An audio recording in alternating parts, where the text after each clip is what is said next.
بسم اللہ الرحمن الرحیم۔ حضرت علی علیہ السلام نے فرمایا، انسان کی تمام پریشانیاں دو باتوں کی وجہ سے ہے، تقدیر سے زیادہ چاہتا ہے اور وقت سے پہلے چاہتا ہے۔ حضرت امام حسین علیہ السلام نے فرمایا، اللہ تعالیٰ اس عورت کی نماز قبول نہیں کرتا جو بالغ ہونے کے باوجود پردہ نہیں کرتی۔ اپنی بیٹیوں کو بچپن ہی سے پردہ سکھاؤ تاکہ بڑے ہو کر ان کو بے پردہ عورتوں سے نفرت ہو جائے۔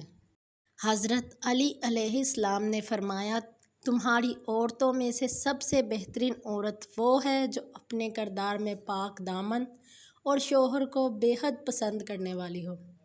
حضرت علی علیہ السلام نے فرمایا، اپنا سر اونچا رکھو کیونکہ تم کسی سے نہیں ڈرتے، لیکن اپنی نظریں نیچی رکھو تاکہ پتہ چلے تم باعزت خاندان سے تعلق رکھتے ہو۔ حضرت علی علیہ السلام نے فرمایا، جس کی امید اللہ سے وابستہ ہوتی ہے وہ کبھی ناکام نہیں ہوتا۔ ناکام وہ ہوتا ہے جس کی امید دنیا والوں سے وابستہ ہوتی ہے۔